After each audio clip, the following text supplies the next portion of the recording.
there's a pastor that I knew, and he was in a church that would be considered conservative, Bible teaching and preaching, and then Ashley Madison came out. Tonight, millions of names, credit card numbers, and other information from the cheater website, ashleymadison.com, has been leaked by hackers. And his name made it to the list. By sundown, the gallows were being built. Yeah. The shame drove him at the end of it to take his own life, living alone, disconnected from family, disconnected from church, disconnected from everyone. And he said, they're done with me, I'm done with me.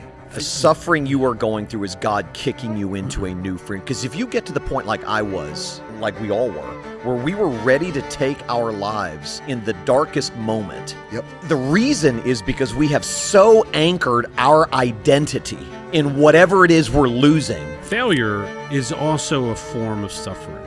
It's the self-inflicted kind. But suffering nonetheless. And it's unlike the things that happen to you, because in that case, people are bringing you casseroles, and in this case, they just want you to disappear. You're listening to the Misfit Preachers, Talian Chavidjian, Jean LaRue, and Byron Yan from ProdigalPodcast.com. We're plagiarizing Jesus one podcast at a time. Now, here are the Misfits. A person needs to pay attention to their surprise at another person's failure. Yes, well said. Because that is an indicator that we're fooling ourselves about who we actually are. That you make these, in your mind, you have these projections of future moral successes. I would never, I'm now projecting out to me from here to my funeral, I shall never, don't write that sentence. I think to your point, what happens is the great equalizer here is honesty. Because when people are honest, they're the same. And what happened, the dissonance that happens is people aren't honest. So I'm faking it. This person's doing this. And so now I'm forced to be honest. Body cam, whatever it is, it all comes out. And the other people, all of a sudden, they realize there are other honest people. Right. Who are honest about their struggle. I have a friend who says, normal is just a setting on the dryer. The only normal people you know are the ones you don't know too well. The conversation made me think about, there's a pastor that I knew, and he was in a church that would be considered conservative, would have been considered Bible teaching and preaching, would have been considered historically conservative. It would have been very clear in terms of expectations, other things like that. And then Ashley Madison came out.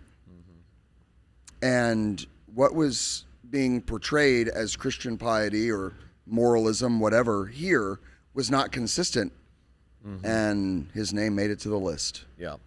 And by sundown, the gallows were being built. Yeah. By Christian people. Correct. And there were many, to be fair, who loved well, reached out, Me Too, all that. The shame that could not be borne drove him, at the end of it, to take his own life, living alone, disconnected from family, disconnected from church, disconnected from everyone. And he said, they're done with me, I'm done with me. And that's why what Paul's all said to me was so helpful. That the suffering you are going through is God kicking you into a new freedom. Because if you get to the point like I was, like we all were, where we were ready to take our lives in the darkest moment. The reason is because we have so anchored our identity in whatever it is we're losing that we don't know who we are without this thing or without these people or this reputation or whatever. And that means we're enslaved to it. So that's why Paul's carefully worded sentence was so liberating to me. And for the first time, I saw light peering through the clouds. And I had this aha moment. Oh, okay. So God's not punishing me as a result of this. He's setting me free because of this. Right. And that changed everything for me. It made me see the painful process that was ahead of me as a good thing and not a punitive thing, a helpful thing, not a hurtful thing. And I think the reason a lot of people don't end up sort of walking that road is because they believe that God is who they told us he was. Yeah. God is punitive. God is angry. God is punishing me. God doesn't like me as much as he did yesterday. Yeah, he's getting even. Right, he's getting even. He wants his pound of flesh too. I firmly believe naturally we believe in karma, not grace. Absolutely. You break it, you buy it. There's no question. I mean, that's how this thing works. There is no question. There is no question. No question. The Freddie Mercury quote, I found it. It's actually, let me do it accurately this time because I think it's even better. In that scene from Bohemian Rhapsody, he looks at the record executive and says, when the record executive says, "Why should we sign you?" This is what he says. "We are four misfits who don't belong together, and we're playing for other misfits. They're the outcasts at the back of the room. We're pretty sure they don't belong either. We belong to them." And I'm like, that's this. Yeah. That's this. That's exactly what this is. Yeah. When the experience that you went through of coming to the realization that, at least this is how I framed it in my own mind and have categorized it, that failure is also a form of suffering. Absolutely. It's the self-inflicted kind. But suffering nonetheless. And it's unlike the things that happen to you, because in that case, people are bringing you casseroles. And in this case, they just want you to disappear.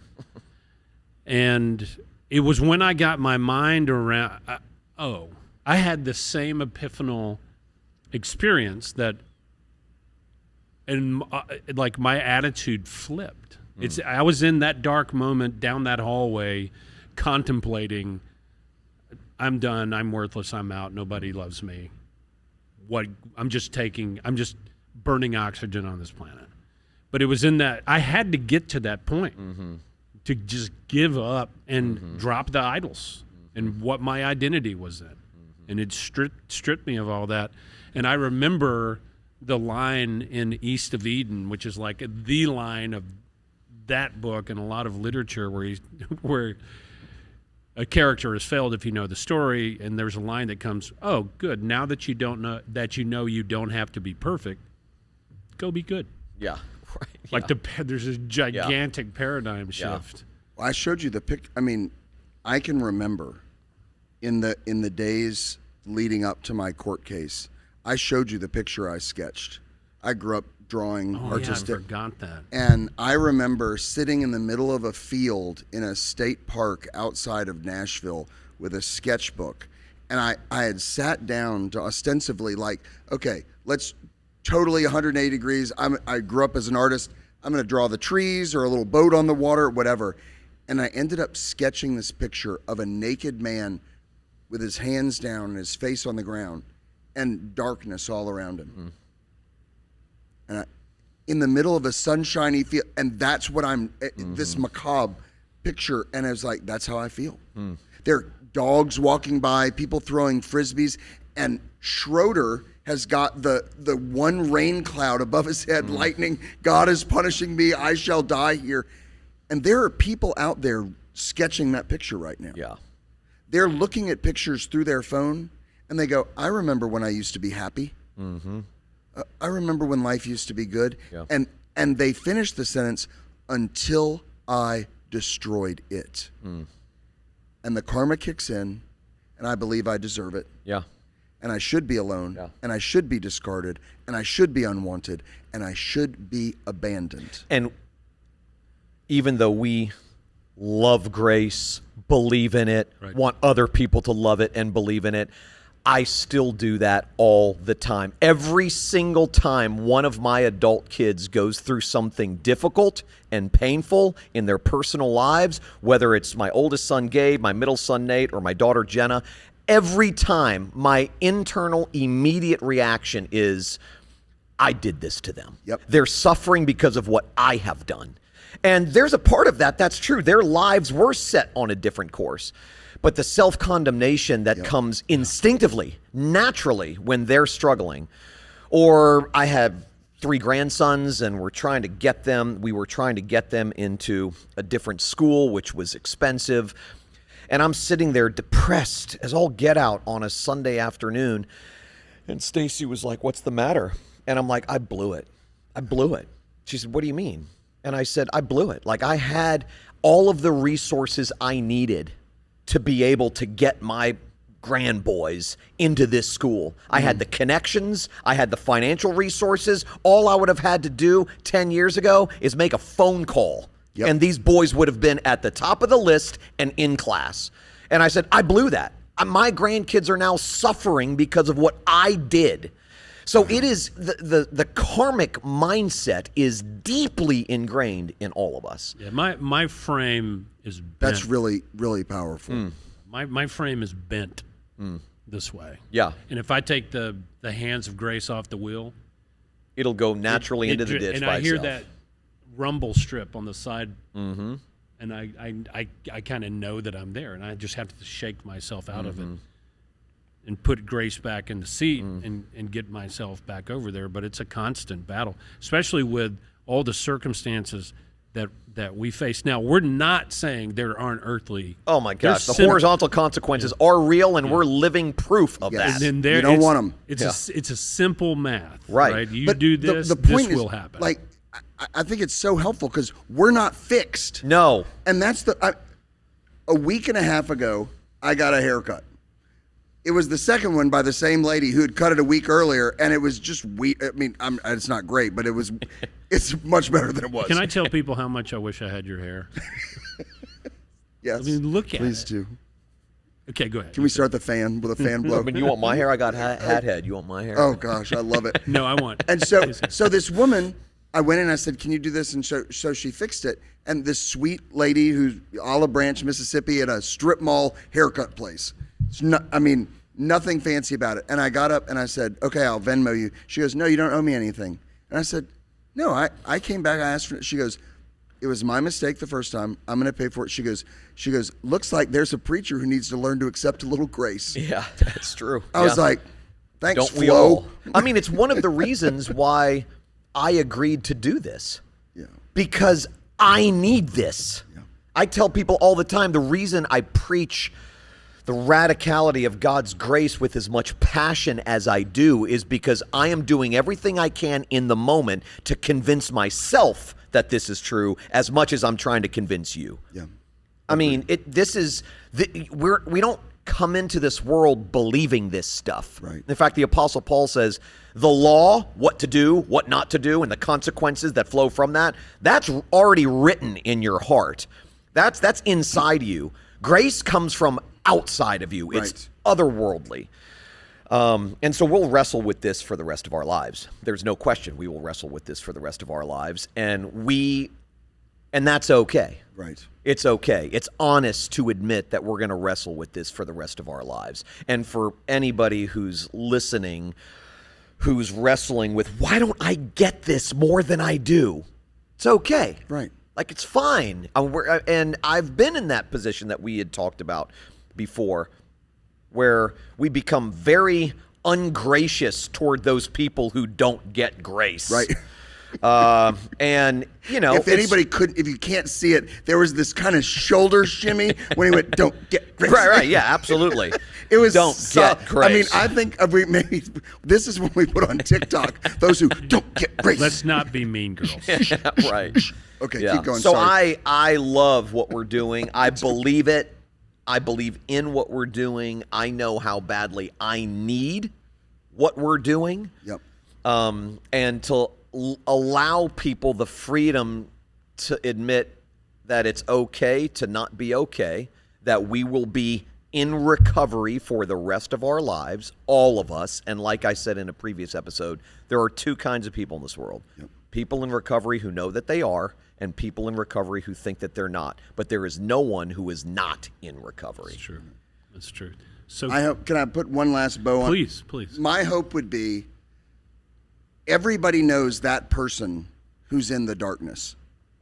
You know when they sink into it. You don't know what to say. You don't know whether to go over there or not. I mean, there's all these things where you second guess yourself, and everybody wonders, man, is there anything? Is there any sermon? Is there any song? Is there any story? Is there any book? Any movie? Anything we could connect these people with so that they knew life isn't over? And I hope what happens is they just hit send. Because I'm not sure they would have listened to a sermon I preached. I'm not sure they would have listened to a lesson in a church Sunday school or something like that. But if their buddy says, hey, listen, there's these 3 guys, and I know you're not going to believe this. They all used to be preachers, kind of are now, not really like anything you've ever met, who are frickin' honest about their shit. And they will love you and help you learn to love and accept yourself and other people. Bring it on. That's why we're here. The Samson Society, which is an organization that my friend Nate Larkin started, posted this a while back. And I think this describes very well our posture, or what we're hoping our posture is. When somebody falls apart, don't try to put them back together. In fact, don't try to reassemble them at all. That's not your job. Instead, lay on the ground with them and scoop as many of their broken pieces into your hands, and every now and then whisper to those pieces, this is not forever. That's it. Jeez. Just leave it there. The end. Leave it there. So See you powerful, next guys. episode. Yeah, we'll So be back good. with more of the same. Thank you. You've been listening to the Misfit Preachers. Like, subscribe, and share. More grace-centered resources at prodigalpodcasts.com. That's Prodigal, Prodigal, podcasts with an S.com.